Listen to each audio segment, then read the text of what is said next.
What video game would you recommend for those who are too tired after work to play deep games? Littlewood. It's a game similar to Stardew Valley, but the day has no clock. Each thing you do takes a small amount of energy, and when your energy runs out, the day is over. No, I have to get to bed on time. Panic. The recent Tony Hawk Pro Skater remake. Sometimes I just want to do kickflips to mall punk music and it delivers.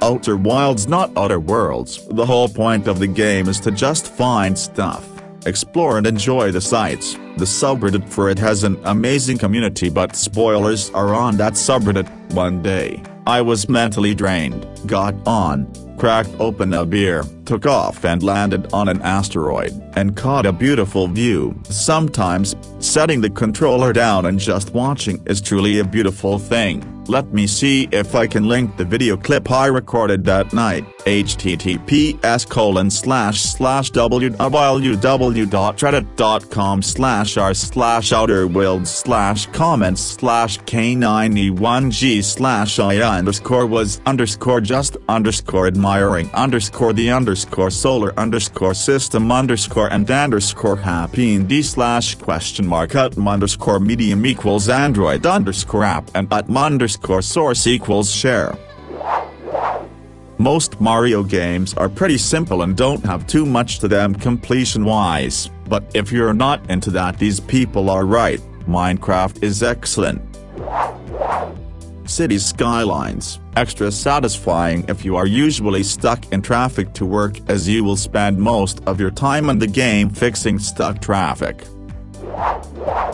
Sims 3 or 4, same sort of chilled let's just build shit kind of thing as to why people recommended Minecraft, but I just can't control Minecraft properly and it stresses me out. I'll usually just play on one of my completed saves of Sonic Mania though and blast through the game as Super Sonic.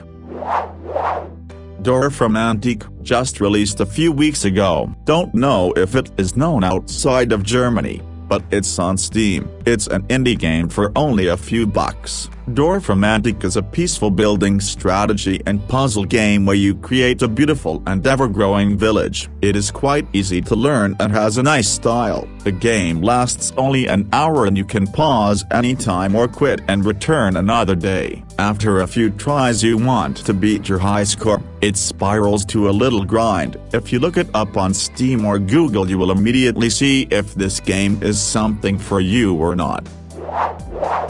Minecraft, you don't have to make anything crazy, just start a new world and chill. Also, Skyrim, it sounds crazy, seeing as Skyrim is a very lore-heavy game, but I sometimes play the game while listening to a podcast or something. Just explore and raid bandit camps, and farmer caves, it's fun. Stardew Valley, it has enough lore and story to stay interesting even after hours of playing, but most of it is just laid-back gameplay, tending crops or exploring or going fishing. I never really play video games, but I've played a few of the old Lego movie games. Jurassic Park, Harry Potter, and Indiana Jones are all fun and easy. Also Heyday, it's ridiculously easy, but so fun. You just farm, but you get animals, and when you get to a certain level you can have horses or dogs or cats. I also like the animation in that one. I totally feel that Skyrim and Fallout New Vegas are great games to explore without too much thought or challenge, except for a few locations. GTA 5 and RDR2 can be as well, if you bum around, exploring and doing side quests. I like Yakuza because of all the mini-games. You can do the main story, which is pretty straightforward beat-em-up stuff, but you can also play all kinds of low-intensity mini-games like billiards, darts, bowling, batting cages, karaoke, fishing, RC car racing, etc. There are also casinos with standard card games like poker and blackjack, as well as mahjong and shogi, essentially Japanese chess. parlors, and little gambling dens with dice games and such. Making money in the game is super easy, so you'll have plenty to spend in the casinos and arcades and such. And no too many games have the same mechanics, so they don't feel monotonous. Islanders. It calls itself a minimalist city builder. Pleasant ambience as you plop down buildings trying to make enough points to get another building pack and hopefully to advance to the next island, as Puzzle Y feels. Only $5 on Steam. Subnautica. Unless you're very easily scared or have thalassophobia, it's great for just messing about getting materials and slowly figuring out the mystery of how to get of the planet. It's really beautiful and I found it easy to play just a bit at a time or take longer if I wanted to. Just remember to save often. Risk of Rain 2. It's a fun, not overly complex game with simple, yet wholesome graphics and is a ton of fun but also challenging. There are many builds and characters you can run with and there are a lot of modifiers that you can apply to run custom games. It's what I play when I want some mindless fun killing aliens. P.S. The music is fantastic. If you spacey prog rock you will love the music in this game. Farm Simulator 19. Can start and stop whenever you want. Super laid back. Can watch YouTube/Netflix/listen to podcasts while your helpers do work or do it yourself. Never thought I would even try it, much less be recommending it. Never played a game with more mods either. I would recommend any single-player fantasy RPG with a turn-based battle system. Like the Final Fantasy series, you had to enjoy a story. Combat eventually becomes boring and repetitive, which is perfect for a midless game where you smash the same button over again. You don't even have to be in the same room to play the game. For example, if you have a wireless controller and need to run to the toilet during a battle. 18-year-old girl wanted her considerably older BF's name just above her vagina for her first tattoo. Hard no, and had to explain why it wasn't a good decision. My dad was a tattoo artist in the 80s/90s. He was really passionate about doing good artwork, especially mythological creatures. Dragons and Pegasus were both specialties of his. He refused to do partners' names. When we needed cash he would do a bit of work in a bigger shop where he would have to basically ink whatever the customer wanted. He used to affectionately call it whoring himself out. I had a conversation with my tattoo artist about this. He said he wouldn't do any instant tough guy tattoos, mainly face, neck or hand tattoos, unless the person already had a good deal of coverage on other parts of their body. Not a tattoo artist, but my friends are. The one that sticks out in mind was this Kashmir-side type of 18-year-old white girl went into his shop and asked him to tattoo her knuckles, neck, and do a full sleeve. The reason he denied it up front is because he knew she was basically attempting to ruin her social life and be denied jobs forever just because of it. Not a tattoo artist, but when I was in my early 20s, I was with my cousin and I was a very racist sob back then. We went to this biker club type of tattoo artist she found. The guy had a swastika on his chest and a Confederate flag covering his entire back. I asked him if he would tattoo me a swastika on the back of my hand and then on the same arm, tattoo the SS German symbol. He looked me up and down and said, "Son, you ain't tough enough to rock those. If I did that, you would be constantly fighting someone or end up dead." Apparently there has to be a look for people to get those type of tats. Lol. Now as a 40 years old very non-racist person, I am so fucking thankful he said what he said and refused to do it. Older me would have hated younger me and regretted it deeply in my later years. When I got my first tattoo I complimented my artist's collection of the Virgin Mary designs. He laughed and said people were shocked that he was Jewish when they saw them. I asked if that was ever a problem. He said, "Nope, I always take payment first anytime someone wants a swastika or something, then halfway through I tell them if they still want it, it's just a job. But if they don't, they leave with half a hate symbol and I don't give refunds. I always love that story.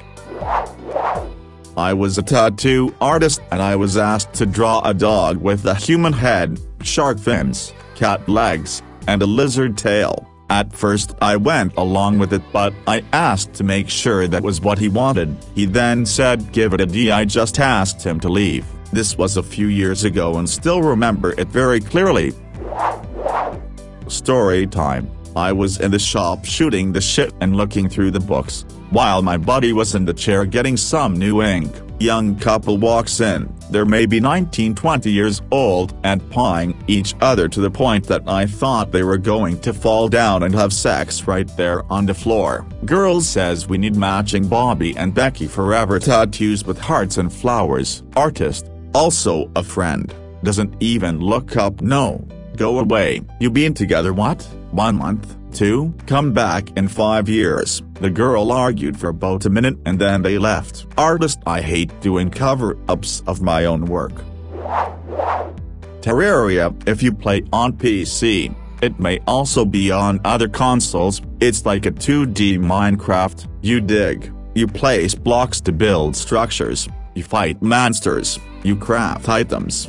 There's more bosses though, so it's a little more challenging in that sense. Stardew Valley on Switch, it's probably also on PC. It's like a farming simulator, like Harvest Moon, Pokemon Fire Red, Leaf Green and Ruby/Sapphire/Emerald. Install an emulator and download the ROM file for those games. Easy to play on a PC or on an Android phone. It's Pokemon, so you're probably very aware of it. But it's a turn-based RPG, huge replayability by doing Nuzlocke and randomizers and other challenges. Legend of Zelda, Breath of the Wild on Switch, it's a massive sandbox. You log in, pick a direction, and just walk. You will run into something you can get done in a single play session. Even if it's just finding a Korok, there are 900 spread over the map, or doing one shrine. There's like 120 of them, or just completing one side quest, there's like 50 or 60 or something. Just an absolute ton to do in that game, depending on what you mean by deep. Age of Empires 2 on PC might be a good pick. It has no story, it's just a warfare simulator, but it can take a pretty long time to play one game. Like, maybe 2-3 hours. You can reduce that time by using smaller maps and reducing the number of enemies. There's also a bit of a learning curve, knowing which troops to pick or which civ to use, or what the various technologies grant you. Borderlands is good for this. I don't really turn off the console ever. Just unpause and shoot post-apocalyptic crazies for 10 minutes at a time. Edit, they may not even be post-apocalyptic. I don't even play with the sound on. I have no idea what the story is. But I recommend Terraria. Yeah, it's pretty long, but in 1 hour you can do something like build few houses for NPCs, or you can fish, or farming plants and fishes for potions and then fight bosses. You can also try fighting games such as Smash, Street Fighters, Brawlhalla, Mortal Kombat. I like to put the long dark on easy mode and just adventure and explore. The key for me is easy mode, much more chill than when I have to worry I'll get stuck in a blizzard immediately and die 3 minutes in. Most Mario games are pretty simple and don't have too much to them completion-wise, but if you're not into that, these people are right. Minecraft is excellent. City skylines, extra satisfying if you are usually stuck in traffic to work, as you will spend most of your time in the game fixing stuck traffic. Sims 3 or 4, same sort of chilled let's just build shit kind of thing as to why people recommended Minecraft, but I just can't control Minecraft properly and it stresses me out. I'll usually just play on one of my completed saves of Sonic Mania though and blast through the game as Super Sonic.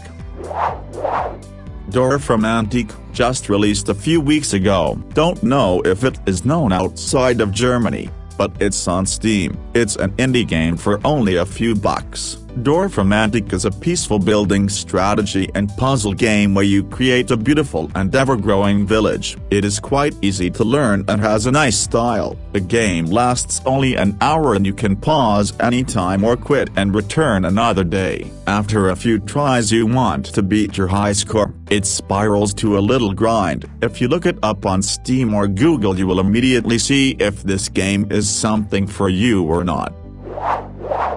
Minecraft, you don't have to make anything crazy, just start a new world and chill. Also, Skyrim, it sounds crazy, seeing as Skyrim is a very lore-heavy game, but I sometimes play the game while listening to a podcast or something. Just explore and raid bandit camps, and farmer caves, it's fun.